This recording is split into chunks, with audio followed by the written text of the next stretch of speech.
안녕하세요. 바란예안교회 전재훈 목사입니다. 하나님이 천지를 창조하시고 일곱째 날 안식하셨다는 것에 대해서 잘 아시죠? 그것이 안식일의 기원이 되고 우리의 예배의 기원이 되었잖아요. 근데 안식하다라는 말의 의미에 대해서 제가 조금 불편한 느낌이 있었습니다.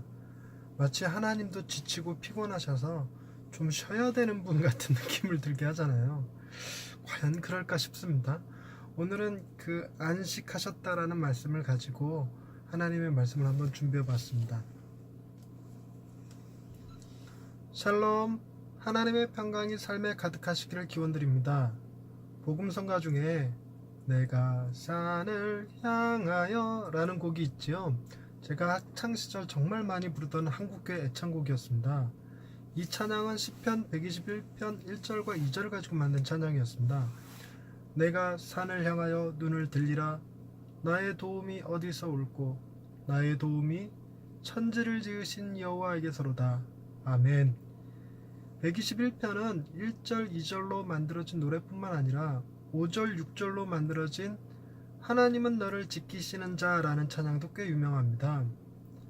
5절, 6절은 이렇습니다. 여호와는 너를 지키시는 자라. 여호와께서 네 우편에서 네 그늘이 되시나니 낮에 해가 너를 상치 아니하며 밤에 달도 너를 해치 아니하리로다. 아멘. 이런 찬양 말고도 121편은 4절 말씀으로도 매우 사랑받는 시편이었습니다. 4절은 이렇습니다. 이스라엘을 지키시는 자는 졸지도 아니하고 주무시지도 아니하시리로다. 아멘. 졸지도 주무시지도 않으시는 하나님은 장로님들 기도의 단골 멘트였지요. 그 덕에 우리는 시편 121편은 몰라도 하나님께서는 졸지도 않으시고 주무시지도 않으시는 줄은 알고 있었습니다. 하나님은 사람이 아니고 신이시니까 피곤하거나 졸립지 않으실 것 같기는 한데, 그렇다고 신이라고 해서 졸거나 주무시지 않는 것이 아니라 우리를 지켜주시느라 쉬지 않으신다는 뉘앙스를 가진 말씀이잖아요. 어머니 뱃속에서부터 신앙생활을 해온 저는 하나님이 쉬지 않으시는 분이라는 생각이 강하게 자리 잡고 있었습니다. 우리 인간들처럼 쉴 필요도 없고 쉴 이유도 없으신 분이라는 게 제 생각이었죠. 그런 저에게 창세기 2장 2절과 3절 말씀은 좀 어색했습니다. 하나님이 그가 하시던 일을 일곱째 날에 마치시니 그가 하시던 모든 일을 그치고 일곱째 날에 안식하시니라. 하나님이 그 일곱째 날을 복되게 하사 거룩하게 하셨으니 이는 하나님이 그 창조하시며 만드시던 모든 일을 마치시고 그날에 안식하셨음이니라. 아멘. 이 말씀은 이스라엘이 애굽에서 나와서 가나안 땅으로 가던 중 시내산에서 받은 십계명 말씀의 근거가 되는 구절이기도 합니다. 십계명 중에서 사계명은 안식일을 기억하여 거룩히 지키라는 것입니다. 안식일을 지키는 훈련은 하늘에서 내려오는 만나를 통해서 자그마치 40년간 지속되었습니다.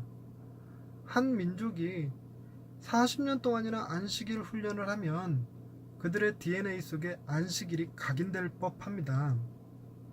그래서인지 예수님께서 이 땅에 오셨을 때 유난히 안식일 논쟁이 심했었지요. 안식일 논쟁은 둘째치고 제게는 하나님이 안식하셨다는 것이 쉽게 이해되지 않았습니다. 단순히 말씀만 놓고 보면 하나님이 6일 동안 천지와 만물을 창조하시느라 지쳐서 제7일에는 좀 쉬셨다는 느낌이 강하게 들거든요.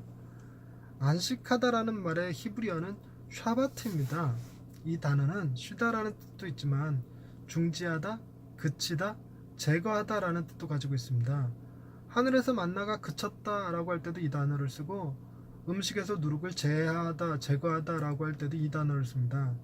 그러니까 하나님이 샤바트 하셨다는 것이 단순히 쉬었다라는 의미만 가진 것이 아니라 창조를 멈추다, 창조를 그치다라는 의미도 담겨 있지요.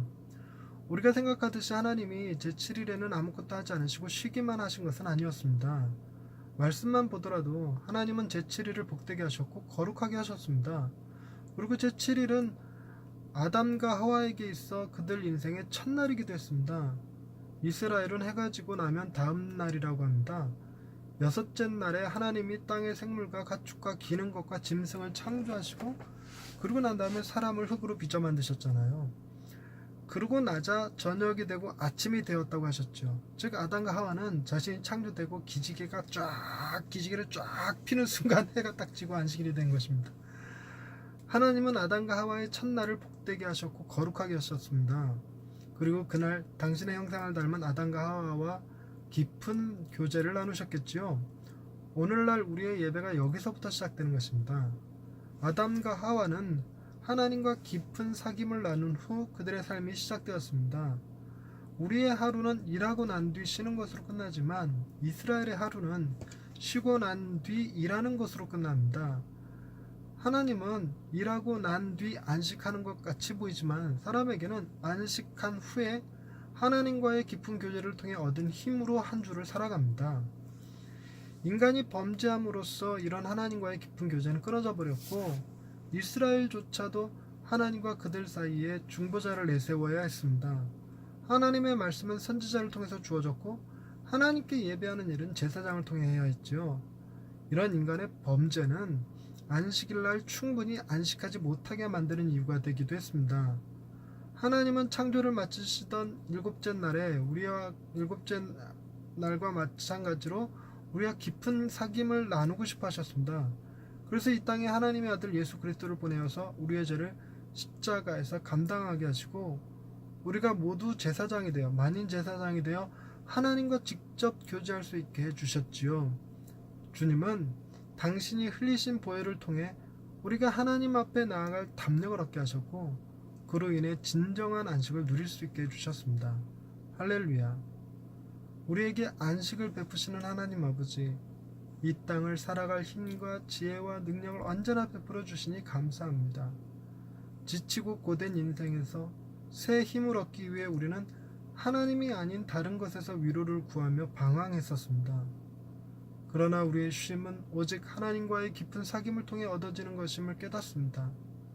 수고하고 무거운 짐진 자들을 불러 쉬게 하시는 주님의 초대를 기억하고 하나님 안에서 깊은 사귐을 나누며 살기를 원합니다. 우리 삶의 힘이 되시는 하나님을 찬양하오며 예수님의 이름으로 기도드립니다. 아멘. 저는 아담과 하와가 안식하고 난 뒤 그들의 일주일을 살아갔다는 것에 굉장히 특별한 느낌을 좀 갖습니다. 우리는 왜 일주일을 살고 그리고 주일날 와서 쉬잖아요. 또 우리의 분위기는 그래서 내 힘으로 살다가 지치고 피곤한 몸 입고 와서 주여 고쳐주옵소서, 뭐 에너지를 채워주시옵소서, 그러고 나서 또 막 일하고 살고 이러잖아요. 근데 이게 좀 바뀌어요. 이스라엘 창조 이야기를 통해서 보면 하나님이 먼저 힘을 주시고 그 힘으로 살아가요. 그러니까 내 힘으로 사는 것이 아니라 하나님이 주신 힘으로 살아갔죠. 똑같은 일주일을 살지만 하나님이 주신 힘으로 살아가는 사람들과 자기 힘으로 살아가는 사람들은 삶의 무게가 다를 것 같이 느껴집니다. 우리가 살아가는 것은 우리의 힘이 아니라 하나님이 주신 힘으로 살아가는 것 아니겠습니까? 사실 내가 가지고 있는 지혜나 능력이나 뭐 힘이라든가 이 모든 것들이 다 하나님으로부터 온 것이잖아요. 그러니 먼저 하나님 앞에 예배하고 깊은 교제를 나누고 그러고 난 뒤에 하나님의 일을 감당하며 살아가는 사람들이 되면 참 좋겠다는 생각이 듭니다. 그 일을 할 수 있도록 주님이 십자가를 지셨던 것 아닐까요? 오늘도 하나님이 주신 힘으로 하루를 살아가시고 계시지요. 화이팅 하시고요. 하나님이 주신 힘으로 여러분의 인생 멋지게 살아내실 수 있기를 바랍니다. 감사합니다.